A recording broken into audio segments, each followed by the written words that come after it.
राजा परीक्षित जी महाराज बड़े ही धर्मात्मा राजा थे, क्योंकि एक समय जब उन्होंने अपने राज्य में देखा कि एक शूद्र एक बैल को और गाय को पीड़ित कर रहा है, डंडे से मार रहा है। परीक्षित जी वहां गए, उन्होंने रोका कि मेरे राज्य में ऐसा अधर्म कार्य कर रहे हो।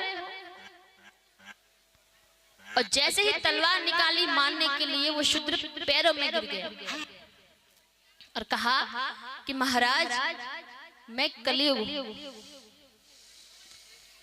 सतयुग आया, मैंने कुछ नहीं कहा। त्रेता युग आया, मैंने कुछ नहीं कहा। द्वापर युग आया, मैंने कुछ नहीं कहा। अब मेरा युग है, अब मुझे आने की आज्ञा दे। परीक्षित जी महाराज ने कहा, अगर कलयुग में ऐसा होगा, इतना अधर्म होगा, तो मैं आने ही नहीं दूंगा। कलयुग ने कहा कि आपने मेरे अवगुण तो देख लिए, पर मुझ में एक गुण भी है। जो बैल को वो मार रहा था वो धर्म, और गाय पृथ्वी माँ थी। परीक्षित जी ने कहा, धर्म का ऐसे अपमान होगा कलयुग में, गाय का ऐसे अपमान होगा। देखते हैं ना हम आज, जो गाय मां के समान है, गौ माता कहते हैं ना, पूजी जाती है, वो आज उनका किस तरह अपमान किया जाता है। मनुष्य अपने फायदे के लिए गाय को काट देता है, मार देता है, इस तरह अपमानित किया जा रहा है। तब शूद्र ने कहा कि मेरे युग में अवगुण बहुत है, एक गुण है। परीक्षित जी महाराज ने कहा, क्या गुण? तो कलयुग ने कहा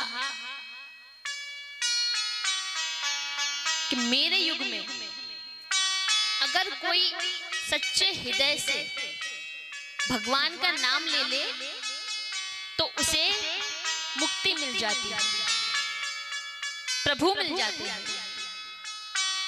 सतयुग में कई वर्षों तक तपस्या करनी पड़ती थी, त्रेता में यज्ञ करने पड़ते थे, फिर भी संशय रहता था कि प्रभु भगवान मिले या ना मिले।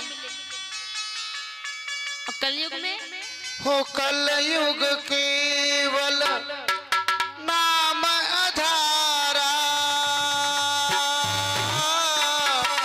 सुमेर सुमेर नर उतर ही पारा। राम सिया राम जय जय राम, राम सिया राम जय जय राम। तो कलयुग केवल हरि गुण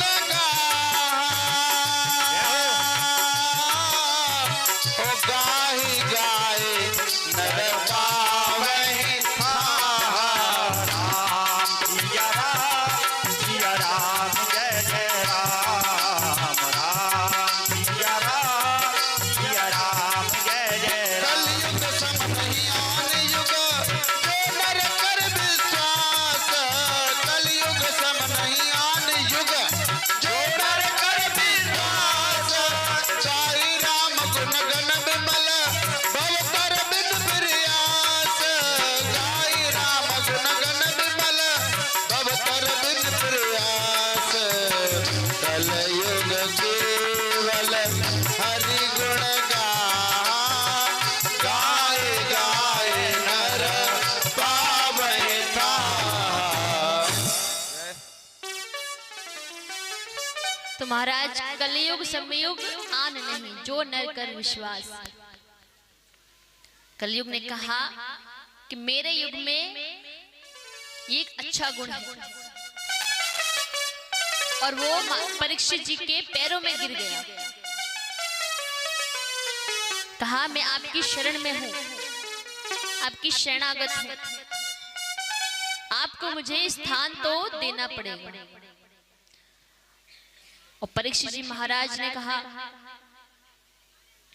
कि ठीक है मैं तुम्हें स्थान दूंगा, लेकिन कौन से स्थान? जहां मदिरा पान होता हो, वैश्यागमन होता हो,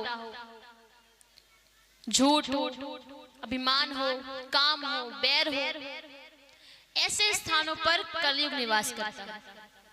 कलयुग ने मन में विचार किया, ये प्लॉट तो मैंने पहले ही बुक कर रखा है।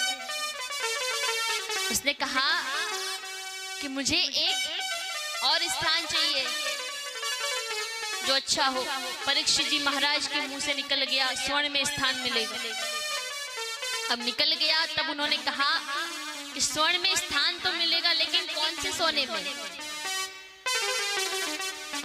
जो चोरी से कमाया हो, छीना गया, ऐसे सोने में कलयुग का निवास हुआ।